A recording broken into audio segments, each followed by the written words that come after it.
Compass সিরিয়ালে আজকের পর্বে আপনারা দেখতে পাবেন কম্পাস এসেছে আর অখিলেশও ওখানে সেখানে এসেছে। আর তখন কম্পাস বলে, অখিলেশ স্যার আমার বাবা কোথাও? ওই গাড়িতে আছে বলে ও ছুটে গাড়িতে খুঁজে আর তখন দেখতে পায় না। তখন বলে, কই আমার বাবা কই? আপনি তো বলেছিলেন আমার বাবাকে আনবেন, তাহলে আমার বাবা কোথায়? আমার বাবাকে কেন আনছেন না? তখন অখিলেশ বলে, হ্যাঁ দেখতে পাবে, অবশ্যই দেখতে পাবে, তুমি চিন্তা করো না, তোমার বাবা তো একটা আমাদের কাছে বস্তু, ওকে আমরা কোথাও হারাবো না, ও থাকলে তো আমাদের অনেক কাজের সুবিধা নাকি। তখন কম্পাস বলে, আমার বাবা বসতে হবে কেন, আমার বাবা মানুষ। তখন বলে, হ্যাঁ ঠিক আছে মানুষ, তো একটা কথা বলি, তোমার বাবা তো এদিকে আসবে না, ওই দেখো ওই দিক দিয়ে আসবে বলে আঙ্গুল দিয়ে দেখায়। আর ঠিক তখন একটা গাড়ি আসে আর গাড়িটা দেখতে পায়। তখন বলে, ওই গাড়িটাতেই তোমার বাবা আসছে, তুমি একটু অপেক্ষা করো, অবশ্যই দেখতে হবে। তখন ওই গাড়িটা এসে থামলেও কম্পাস ছুটে যেতে যায়। তখন বলে, একদম বাড়াবাড়ি করবে না, হ্যাঁ আমি যেখানে বলেছি দাঁড়াতে সেখানে চুপ করে দাঁড়িয়ে থাকবে, আমি বলেছি যখন তোমাকে দেখাবো তখন আমি দেখাবো বলে একটা দূরবীন দেয় আর ওই দূরবীনের সাহায্যে দেখতে বলে ওর বাবাকে অনেক দূরে গাড়িটা থামিয়েছে দিয়ে। আর তখন কম্পাস দূরবীনের সাহায্যে ওর বাবাকে দেখতে থাকে, অনেকবার দেখে আর তখন ওর বাবাও তাকিয়ে থাকে এদিকে। তখন গাড়িটাকে ইশারা করে অখিলেশ চলে যেতে বলে আর গাড়িটা যখন চলে যায় তখন কম্পাস বলে, গাড়িটা চলে যেতে বলছেন কেন, গাড়িটাকে থামতে বলেন, আমি আমার বাবার সঙ্গে কথা বলবো।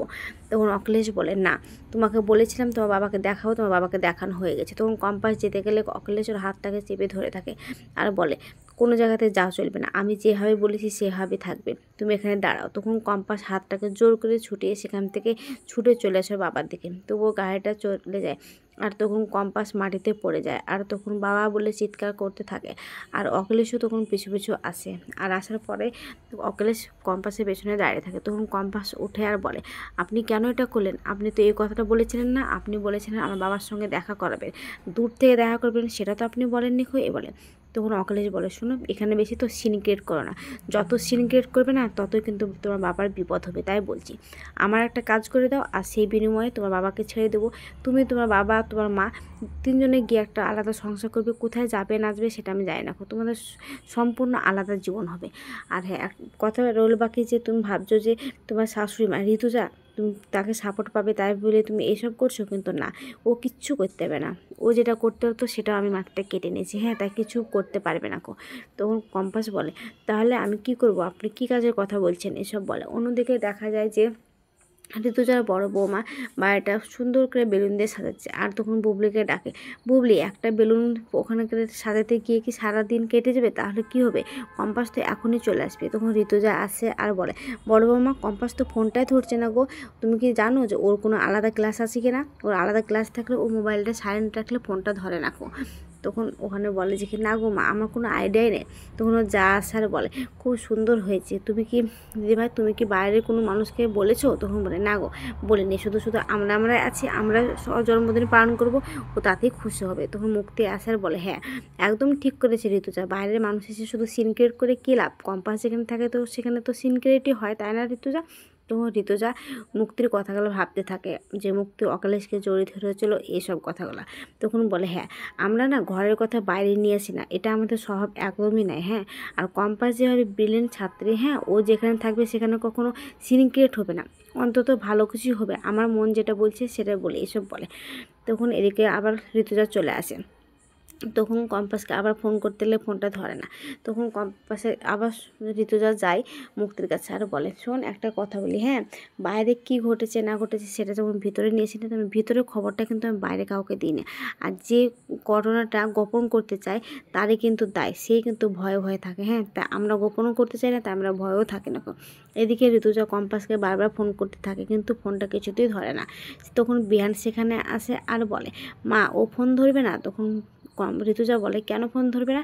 কারণ ও আজকে আবার মিথ্যা কথা বলেছে, ও যখন কলেজে যাচ্ছিলো আমার সঙ্গে দেখা হয়েছিল, আমি কতবার করে বললাম গাড়িতে ওঠার জন্য, কিন্তু আমার সঙ্গে ঝগড়া করে সেখান থেকে চলে গেলো, কিন্তু আমি কলেজে গিয়ে আবার জানতে পারি যে ম্যাডাম সেখানেও যাননি কলেজে, ও কলেজের নাম করে আবার মিথ্যা কথা বলেছে মা, তাই ও কখনোই আসবে না তখন বলে, কি বলছিস তুই? তো হ্যাঁ ও তো, আমি তো জানি তোমার সামনে যতই ভালো মানুষই সাজার চেষ্টা করো না কেন, ও তো কিছু না কিছু একটা গণ্ডগোলই পাকাতে এসেছে এখানকার, আমি খুব ভালো করে জানি। ঠিক তখনই কম্পাস বাড়ির দিকে আসে আর তখন মুক্তি বলে, হ্যাঁ আমি তো জানতাম ও এরকম কিছুই করবে, তা ও এমনি এমনি তো আসবে না, ও কিছু স্বার্থের জন্য এই বাড়িতে ঢুকেছে। তখন ও যা বলে দিদিভাই তাহলে মেয়েটা কোথায় গেল, মেয়েটা কি তাহলে এখন আসবে না? ঠিক তখনই কম্পাসকে দেখতে পায় আর বলে দিদিভাই ও চলে এসেছে, কম্পাস দেখো বলে আঙুল তুলে দেখায়। আর তখন কম্পাসকে দেখলে ঋতুজা কম্পাসের কাছে যায় আর গিয়ে বলে তুই কোথায় গিয়েছিলি? তুই বলে কলেজে আসিনি, বিহান বলছে এসব বলে। তখন মুক্তি বলে ও আবার কোথায় যাবে, দেখো কোথায় কার সাথে দেখা করতে গিয়েছে এসব বলে। তখন কম্পাস চুপচাপ ওখানে দাঁড়িয়ে থাকে আর বিহান বলে কী হলো বলছো না? আমার মাকে জিজ্ঞাসা করছি, তুমি তো আজ কলেজে যাওনি, তুমি তো অন্য কোথাও গিয়েছিলে। তখন ঋতুজা বলে বল না মা কোথায় গিয়েছিলি? আমরা ভাবছি যে তোর জন্মদিন আর সবাই মিলে খুব আনন্দ করবো, তাই সুন্দর করে বেলুন দিয়ে সাজিয়েছি দেখ, আর তুই একা একা কোথায় ঘুরে বেড়াচ্ছিস। তখন অখিলেশ আসে আর বলে ও বলতে পারবে না গো। ঋতুজা ও কিছুতেই বলতে পারবে না। কেন বলতে পারবে না বলো দেখি? যে তুমি বারবার জিজ্ঞেস করবে তো ও যখন মিথ্যা কথা বলে তখন ও চুপচাপ থাকে, কারণ মিথ্যা কথা বললে তোমার কাছে আমার কাছে ধরা পড়ে যাবে, তাই ও কথাটা বলবে না, তাই এখানে চুপচাপ দাঁড়িয়ে থাকবে। তখন কম্পাস বলে না আমি কোনো কথা এখানে বলতে চাই না আমি একটা কথা আমি বলতে চাই।